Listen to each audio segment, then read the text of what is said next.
অনেকেই আমাকে মেসেজ দিয়ে বলে, অ্যাডস ক্যাম্পেইন করতেছি, অনেক ডলার স্পেন্ড করতেছি, বুস্ট করতেছি কিন্তু সেল আসতেছে না। আমার মনে হয় কপালই খারাপ। আমি বলব ভাই আপনার কপাল বা ভাগ্য কোনটাই খারাপ না। আপনার জাস্ট স্ট্র্যাটেজিটা খারাপ। এটা আপনি ঠিক করে ফেললেই আপনার অ্যাডস ক্যাম্পেইন আমাদের মতো ভালো রেজাল্ট আসা শুরু করবে। তো আজকের ভিডিওতে আমি দেখাবো কিভাবে আমরা মানে ডিজিটাল মার্কেটাররা নিজেদের ক্লায়েন্টদের জন্য বা নিজেদের জন্য সেলস অ্যাডস ক্যাম্পেইন করে। কিভাবে তারা বেনিফিটেড হয়। ভিডিওতে আপনি আহামরি অ্যাডভান্স কিছু শিখবেন না। কিন্তু একটা ছোট স্ট্র্যাটেজি কিভাবে এপ্লাই করতে হয়, কিভাবে সেল আনতে আপনাকে সেটা সাহায্য করবে, সেটাই আমরা দেখাবো। আমরা কাজটা করব হচ্ছে মূলত ক্যাম্পেইন লেভেলের অ্যাড সেটে। তাহলে চলুন আজকের ভিডিও শুরু করা যাক। ক্যাম্পেইন করার জন্য আমরা তো জানি আমাদের চলে আসতে হবে অ্যাডস ম্যানেজারে। এখান থেকে ক্রিয়েটে ক্লিক করে সেলস ক্যাম্পেইনে আমরা চলে যাব। যেহেতু আমরা সেলস ক্যাম্পেইনই করব। আর দেখাবো কিভাবে আমরা সেলস ক্যাম্পেইনগুলো মূলত করে থাকি ছোটখাটো স্ট্র্যাটেজি এপ্লাই করে। তো এখানে আসার পর আমরা সেলস ক্যাম্পেইনের একটা নেম দিয়ে দিব নরমালি। এখানে অনেকগুলো অপশন থাকবে কিন্তু আমরা ওইগুলোতে কাজ করব না। হ্যাঁ, এবার বলতে পারেন যে ভাই অনেকগুলো অপশন আছে, অনেকগুলো টুলস আছে। আপনি এগুলো এপ্লাই করতেছেন না কেন? ভাই আপনি বিগিনার্স লেভেলে আপনি নরমালি যতটা সহজভাবে করতে পারবেন, আপনার জন্য যতটা সহজে করা পসিবল হবে আমি সেটাই দেখাচ্ছি এখানে। জাস্ট নরমাল কিছু ম্যান্ডেটরি টুলস ইউজ করব। বাজেটে আমরা অ্যাড সেট বাজেট দিব। কারণ আমরা অ্যাড সেট বানাবো ৩ টা এখানে। একটা ক্যাম্পেইনের আন্ডারে। তারপর নেক্সট দিব। নেক্সট দিয়ে এখানে অ্যাড সেটের আমরা একটা নেম দিয়ে দিব। ধরেন অ্যাড সেট নেম দিলাম আমরা 1 ডিটেইল টার্গেট মানে নাম্বার 1 ডিটেইল টার্গেট। তো এটা থেকে আমরা আরেকটা কপি করে ডিটেইল টার্গেটিং অ্যাড সেট করব। কনভার্সন লোকেশনটা আমরা মেসেজ কনভার্সন দিয়ে দিব। তারপর পারফরম্যান্স গোলসটা এখানে যেটা আছে এটাই থাকবে। তারপর নিচে চলে আসবো। আমি বারবার বলতেছি আমি সবগুলো টুলস ইউজ করব না। যেগুলো আমার মনে হয় যে আমি করলে আমার জন্য ভালো হবে, আপনাদের জন্য ভালো হয়। সহজভাবে, ততটা সহজভাবে আমি করতেছি। তারপর এখানে পেজটা আমরা সিলেক্ট করে নিব। পেজটা সিলেক্ট করার পর এখানে অবশ্যই অটোমেটিক ডেস্টিনেশন থেকে মার্কটা সরিয়ে ম্যানুয়াল ডেস্টিনেশনে নিয়ে আসবেন। তারপর টিক মার্কগুলো ওইখান থেকে তুলে দিবেন। আপনি যেখানে কনভার্সন নিতে চাচ্ছেন ওই জায়গায় টিক মার্কটা দিবেন। আমি চাচ্ছি মেসেঞ্জারে আনতে। বাজেটটা আপনি এখানে দিয়ে দিবেন আপনার ইচ্ছামতো আপনি বাজেট যত দিতে পারেন। অবশ্যই এখানে কিন্তু আমরা ৩ টা অ্যাড সেট বানাবো। আমি বুঝানোর স্বার্থে বলতেছি যদি আপনার বাজেট $15 হয় তাহলে ৩ টা অ্যাড সেটে $5 করে দিবেন। আপনি চাইলে পরবর্তীতেও বাজেটটা বাড়ায় দিতে পারবেন। লোকেশন বাংলাদেশ দেয়া আছে। এখান থেকে আমরা ডিটেইল টার্গেট করব। মিনিমাম এজ দিয়ে দিলাম। আচ্ছা তারপর ডিটেইল টার্গেট করার জন্য আমার ক্যাম্পেইনটা করব আমি হচ্ছে ট্রাউজার প্রোডাক্টের জন্য। এখন আমি যেটা করতেছি সেটা হচ্ছে ডিটেইল টার্গেটিং। ডিটেইলে টার্গেট করতেছি যে Facebook কাদেরকে দেখাবে, কোন বয়সী, কোন লিঙ্গের, তারপর কোন বিষয়ে তারা ইন্টারেস্ট, ওই ধরনের অডিয়েন্সকে তারা দেখাবে। যেমন এখানে আমি লিখতেছি ট্রাউজার, তারপর স্লিম ফিট ট্রাউজার, তারপর এখানে আরো অনেক কিছু এড করব আমি আস্তে, আস্তে। যেমন স্পোর্টস ওয়্যার। মানে আমার যেটা মনে হয় আরকি যে এই ক্যাটেগরি এই প্রোডাক্টের মধ্যে এই প্রোডাক্টের সাথে এই ক্যাটেগরিগুলা যায়। তো এভাবে আপনি এখানে ডিফাইন ফার্দার ক্লিক করে আরো ন্যারো ডাউন করতে পারবেন। বাট আমি বলব যে ভাই এত বেশি ন্যারো ডাউন করবেন না। যত ন্যারো ডাউন করবেন Facebook আপনাকে তত বাজে রেজাল্ট দিবে। তত ভালো দিতে পারবে না। তো যত ব্রড অডিয়েন্স, বেশি অডিয়েন্স রাখবেন Facebook আপনাকে ট্রাই করবে তত ভালো অডিয়েন্স দেওয়ার জন্য।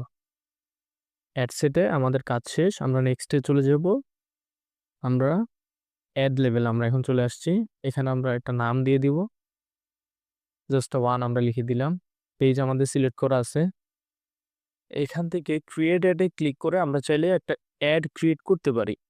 অথবা আমাদের আগের পোস্ট করা একটা পোস্টকে আমরা এখান থেকে সিলেক্ট করতে পারি। ইউজ এক্সিস্টিং পোস্টে ক্লিক করে পোস্টটা সিলেক্ট করে কন্টিনিউ করলেই হয়ে যাবে।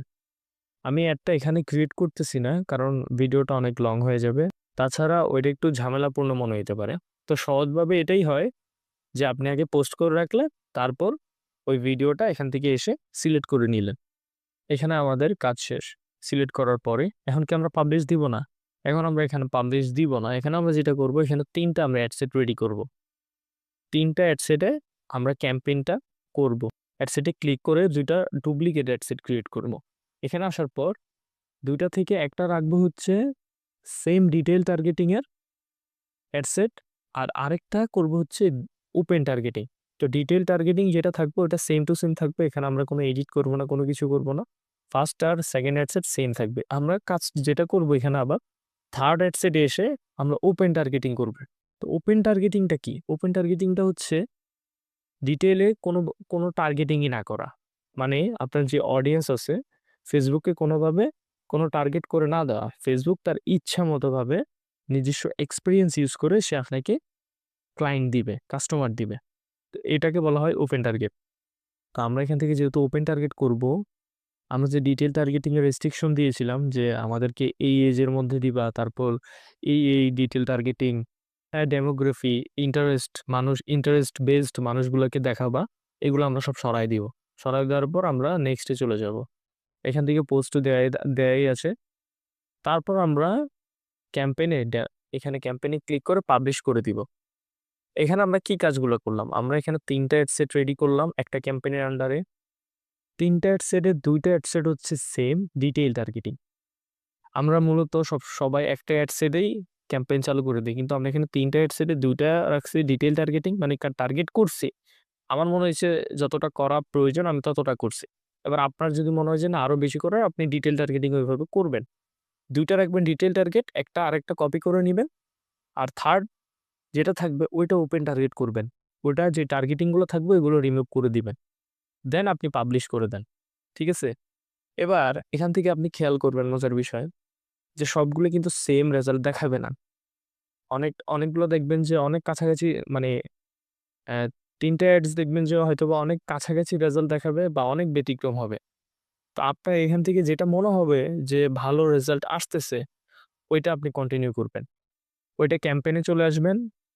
ক্যাম্পেইনে এসে অ্যাড সেটে ক্লিক করবেন। অ্যাড সেট আপনি এখান থেকে দেখতে পাবেন যে per message conversion, cost per message কত হচ্ছে। তো আপনি ওটা কন্টিনিউ করবেন। তো ওইটা রাখবেন আর বাকি ২ টা অফ করে দিবেন। অথবা আপনি যদি চান যে আমার ২ টা রেজাল্টই ভালো হইতেছে, ৩ টা থেকে ২ টাই ভালো রেজাল্ট করতেছে, তো ২ টা আমি রানিং রাখবো, ২ টা রাখতে পারেন। এটা আপনার ইচ্ছা। আপনি বাজেটও বাড়ায় দিতে পারবেন। এই যে এখানে আপনি এভাবে চলে এসে আপনি যদি দেখেন যে হ্যাঁ, এটা আমার রেজাল্টটা খারাপ করতেছে, আমি জাস্ট অ্যাডসেটটা অফ করে দিলাম। অ্যাডসেট অফ করে দিলেই ওই অ্যাডসেট অফ হয়ে যাবে।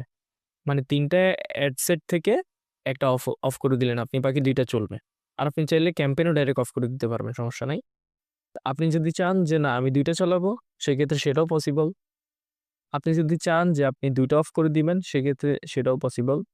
একটা চাইলে একটাও পসিবল। আর ক্যাম্পেইন অফ করে দিতে চাইলে সেটাও পসিবল। তো এই ছোট একটি স্ট্র্যাটেজি আপনি যদি এপ্লাই করেন, আশা করি আপনি দেখবেন যে মোটামুটি বেটার রেজাল্ট একটা পাইতেছেন। এখানে আমরা অনেকেই ভুল করি অ্যাডস ক্যাম্পেইন করার সময়, যে একটা ক্যাম্পেইনে একটা অ্যাড সেটই করি। মাল্টিপল অ্যাড সেট করি না। তো মাল্টিপল অ্যাড সেট না করলে রেজাল্টটাও আসলে এখন ভালো পাওয়া যায় না। তো এখানে মোটামুটি অনেকগুলো স্ট্র্যাটেজি এপ্লাই করা যায়। আমি একেবারে সহজটা আপনাদেরকে সহজ ভাষায় বোঝানোর চেষ্টা করলাম। এই স্মল স্ট্র্যাটেজিটা যদি আপনি এপ্লাই করেন, আশা করি আপনি 70-80% ভালো রেজাল্ট আপনি পাবেন।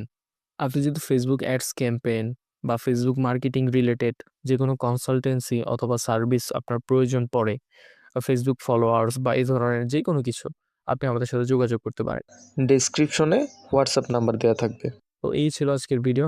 ভিডিও ভালো লাগলে অবশ্যই লাইক অ্যান্ড সাবস্ক্রাইব করে দিবেন। আল্লাহ হাফিজ।